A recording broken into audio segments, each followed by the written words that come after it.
Hey, welcome to session 1, and we're actually going to be covering attachment.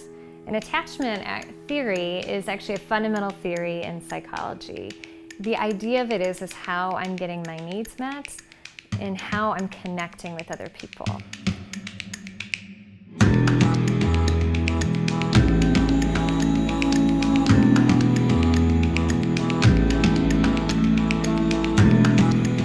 They believe that it really starts at birth, and some people believe actually even before birth, is that we kind of get this idea of how people are caring for us, and if we can trust our caregivers, or if our caregivers might feel more avoidant, or if we feel like we can be close to people or not close to people. And you can see how that could start in kind of our family of origin story.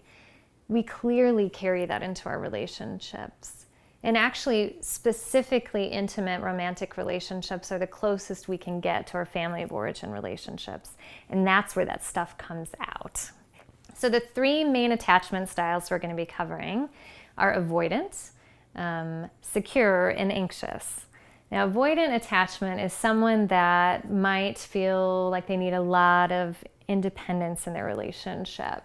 They're the ones that would often say, I don't really believe in labels or commitment, or when you ask maybe for a need or some sense of closeness, their response to that might actually be kind of pushing away. So then we move into, maybe let's go to the other spectrum, anxious attachment. Anxious attachment has to look a little bit more like I need a lot of closeness to feel safe or secure or connected in a relationship. I need maybe a lot of time spent, or a lot of verbalizations. And so you can see the very differences between avoidant and anxious. Now the middle is secure, which basically means kind of like an I'm okay, you're okay. I believe that relationships are good and that I can have healthy relationships. There isn't a lot of distrust. There's a lot of satisfaction in your relationship when you have more of a secure attachment. There isn't a lot of fear or kind of pushing and pulling behavior that goes on. Now, the really clearly obvious problem is if somebody is avoidant and they're with someone that's anxious. And you could see how this could be playing out. This person is saying, I need you to be close to me to feel safe. And this person is saying, I need to not feel like I'm that close to you to feel safe.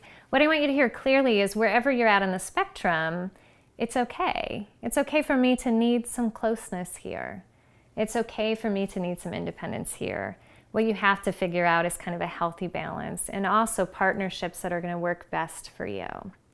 Now, the fundamental question as we end our time together with this particular session is not how do I feel in this relationship, or isn't how do I feel like we'll work together, but is this person capable of meeting my needs in a healthy way? Oftentimes that's the last thing we ask. We usually think, okay, is there chemistry, and am I attracted to this person, and do we have these romantic, maybe fun times together? That's great, and I totally wholeheartedly believe in that in relationships, but I think there's a fundamental, deeper question we need to ask, which is, can this person, or can I with this person, show up in a healthy way where we're not feeling like there's this push and pull all the time?